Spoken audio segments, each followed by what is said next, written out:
ನಾವು ನಿನ್ನೆ ಇಲ್ಲಿ ಹಾದು ಹೊತ್ನ್ಯಾಗ ಇದನ್ನು ನಾವು ನೋಡಿಕೊಂಡು ನಾವು ಒಂದು ವಿಚಾರ ಮಾಡಿದ್ದೀವಿ. ಇವ್ರಿಗೆ ಬಂದ ನಾವು ಹೋಗಿ ಭೇಟಿಯಾಗಿ ಬರ್ತಂತೆ. ಇದು ಒಳ್ಳೆಯ ಕೆಲಸ.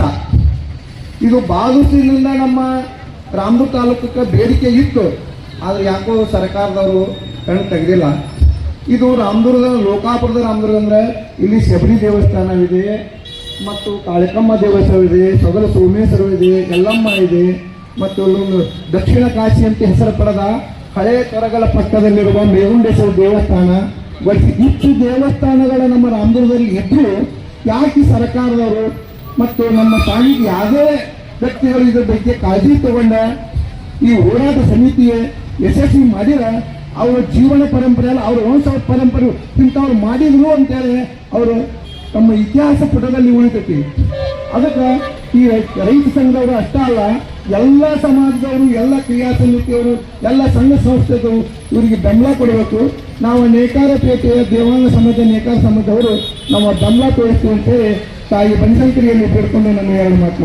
ನಮ್ಮ ರಾಜ್ಯ ಅಧ್ಯಕ್ಷರಾದಂತ ಕುಟುಂಬದಿಂದ ಕಾಜಿ ಅವರು ಯಲ್ಲಮ್ಮ ದೇವಸ್ಥಾನದಿಂದ ಯನಗೊಂಡದಿಂದ ಸ್ನಾನ ಮಾಡಿ, ಪವಿತ್ರ ಸ್ನಾನ ಮಾಡಿ, ಅಲ್ಲಿಂದ ಜೋಗುಳ ಬಾವಿಯವರಿಗೆ ಪಾದಯಾತ್ರೆ ಮಾಡಿ, ಮತ್ತೆ ಅಲ್ಲಿ ಗಾಂಧಿ ಚೌಕದಲ್ಲಿ ಟೆಂಟ್ ಹಾಕೊಂಡು ಇವಾಗ ಎರಡು ದಿನ, ಇವತ್ತಿಗೆ 3 ದಿವಸ ಆಯ್ತು ಹೋರಾಟಕ್ಕೆ ಕುಂತಿದಾರ.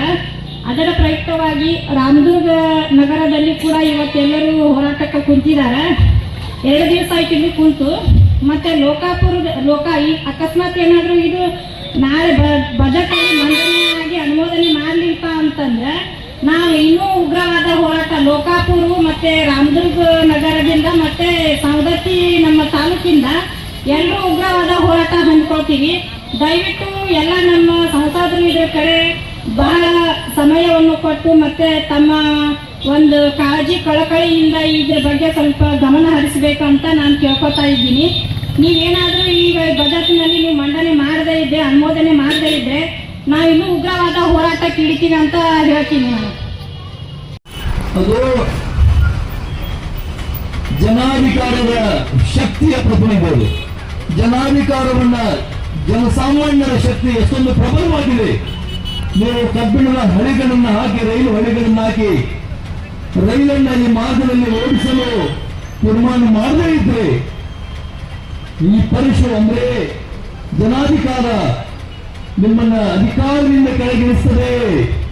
ಆ ನಿಟ್ಟಿನಲ್ಲಿ ನಾವು ಕಂಕಣ ಬದ್ಧರಾಗಿದ್ದೇವೆ, ಪರಶುರಾಮರಾಗಿದ್ದೇವೆ. ಪ್ರತಿಯೊಬ್ಬರು ಕೂಡ, ಪ್ರತಿಯೊಬ್ಬ ಈ ಭಾಗದ ಹೋರಾಟಗಾರರು ಕೂಡ ಪರಶುರಾಮರಾಗಿದ್ದೇವೆ. ಪರಶುರಾಮರಾಗಿ ಈ ಹೋರಾಟಕ್ಕೆ ಧುಮುಕಿದ್ದೇವೆ ಎನ್ನುವಂತ ಸತ್ಯವನ್ನ, ಮಾತನ್ನ ಕೇಂದ್ರಕ್ಕೆ ಹಾಗೂ ರಾಜ್ಯಕ್ಕೆ ತಿಳಿಸಿಕೊಡೋದಕ್ಕೆ ಈ ಹೋರಾಟವನ್ನ ಕುಟುಂಬದ ಕಾಜಿಯವರಾದರೂ ಕೂಡ ಮೊನ್ನೆ ದಿನದಿಂದ ಪ್ರಾರಂಭ ಮಾಡಿದ್ದಾರೆ. ಮೂರನೇ ದಿನ ನೇತಾಜಿ ಸುಭಾಷ್ ಚಂದ್ರ ಬೋಸ್ರವರ 329ನೇ ಜನ್ಮದಿನದ ಪರಾಕ್ರಮ ದಿವಸ ಅಂತೇಳಿ ನೇತಾಜಿಯವರ ಜನ್ಮದಿನವನ್ನು ನಾವು ಸರ್ಕಾರದ ವತಿಯಿಂದ ಘೋಷಣೆ ಆದಾಗಿನಿಂದ ಆಚರಣೆ ಮಾಡ್ತಾ ಬಂದಿದ್ದೆವು. ಅಂತ ಹೋರಾಟಗಾರನ ನೇತಾಜಿಯವರ ಜನ್ಮದಿನದಂದು ರಾಮದುರ್ಗದಲ್ಲಿ ಈ ಹೋರಾಟವನ್ನು ಪ್ರಾರಂಭ ಮಾಡಲಾಗಿದೆ. ಈ ಹೋರಾಟಕ್ಕೆ ಕಾರ್ಮಿಕರು, ವ್ಯಾಪಾರಿಗಳು, ರೈತರು, ಸಮಾಜದ ವಿವಿಧ ಸ್ತರಗಳಲ್ಲಿ ಕೆಲಸ ಮಾಡುತ್ತಿರುವ ಮಹಿಳೆಯರು ಎಲ್ಲರೂ ಕೂಡ ಹೋರಾಟವನ್ನು ಮಾಡಿದ್ದಾರೆ. ಈ ಹೋರಾಟವನ್ನ ಸಹೋದರಿ ಯಾದವಾಡ್ರವರು, ಸಹೋದರಿ ಸರಳ ಪತ್ಯೇಪರವರು ನಿನ್ನೆ ಉದ್ಘಾಟನೆ ಮಾಡಿ ಹರಸಿ ಹೋಗಿದ್ದಾರೆ.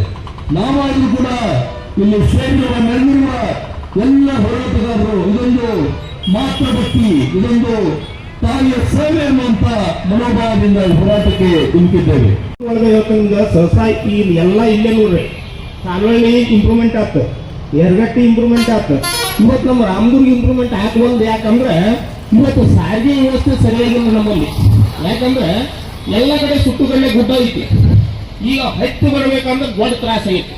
ಅದಕ್ಕೆ ಇವತ್ತು ನಮ್ಮಲ್ಲಿ ಸಾರಿಗೆ ಸಂಸ್ಥೆ ಏನೈತಿ, ನಮ್ಮ ರೋಡ್ಗಳು ಎಲ್ಲ ಸರಿ ಇರ್ಬೇಕು, ಅವಾಗ ಮಾತ್ರ ನಮ್ಮ ರಾಮದುರ್ಗ ಇಂಪ್ರೂವ್ಮೆಂಟ್ ಆಗಿ ಭಾಳ ಅನುಕೂಲ ಆಕೈತಿ. ಅದು ಒಂದು ಇವತ್ತು ಸರ್ಕಾರಗಳು ಏನು ಮಾಡಬೇಕಂದ್ರೆ ಈ ನಮ್ಮ ಉತ್ತರ ಕರ್ನಾಟಕಕ್ಕೆ ಭಯಂಕರ ನಿರ್ಲಕ್ಷ್ಯ ಮಾಡಕತ್ತೈತಿ. ಇವತ್ತು ಉತ್ತರ ಕರ್ನಾಟಕ ಇದೇ ಟೈಪ್ ನಾವು ನಿರ್ಲಕ್ಷ್ಯ ಮಾಡ್ಕೋತೋದ್ರೆ ಈ ಮುಂದಿನ ಜನ್ಮದಲ್ಲಿ ನಾವು ಉತ್ತರ ಕರ್ನಾಟಕ ಪ್ರತ್ಯೇಕ ರಾಜ್ಯ ಅಂತ ಹೋರಾಟ ಮಾಡಬೇಕಾದ್ರೆ ಅನಿವಾರ್ಯ ಆಕೈತಿ. ಯಾಕಂದ್ರೆ ಇನ್ನೂ ಒಂದು ಸಲ ಮನ್ನಿ ಸಲ ನಾವು ಒಂದು ಹೋರಾಟ ಮಾಡಿದ್ವಿ, ಉತ್ತರ ಕರ್ನಾಟಕ ಪ್ರತ್ಯೇಕ ರಾಜ್ಯ ಆಗ್ಬೇಕಂತೇಳಿ. ಇವತ್ತು ನೋಡ್ರಿ ಉತ್ತರ ಕರ್ನಾಟಕದಾಗ ಕಳಸಾ ಬಂದ್ರು ಮಾದಾಯಿ ಇನ್ನೂವರೆಗಿನೂ ಹಂಗ ಉಳಿತಾವ, ಇನ್ನೂವರೆಗಿನೂ ಮಾಡಕ್ ಇರಲಿಲ್ಲ. ಇದು ರೈಲ್ವೆ ಉಳಿತಿ. ಇವತ್ತ ಬದುರುಕುಂ ಹಕ್ಪತ್ರ ಇವತ್ತು ನಮ್ಮ ರಾಮದುರ್ಗ ತಾಲೂಕಿನಾಗ ಯಾರಿಗೆ ಕೊಡಕತ್ತಿಲ್ಲ. ಪ್ರತಿಯೊಂದು ವಿಷಯದೊಳಗೆ ನಮ್ಮ ಉತ್ತರ ಕರ್ನಾಟಕಕ್ಕೆ ಯಾಕೆ ನಿರ್ಲಕ್ಷ್ಯ? ಅದಕ್ಕೆ ಇದೇ ಟೈಪ್ ನೀವು ಮುಂದುವರೆದ್ರೆ ಇದಕ್ಕೆ ಪಕ್ಷಾತೀತ ಜಾತ್ಯಾತೀತ ಎಲ್ಲ ಕೂಡಿಕೆ ಒಂದು ಬೃಹತ್ ಒಂದು ದೊಡ್ಡ ಹೋರಾಟ ಅಂತೇಳಿ ಈ ವೇದಿಕೆ ಮುಖಾಂತರ ಹೇಳಿ ನಾನು 2 ಮಾತು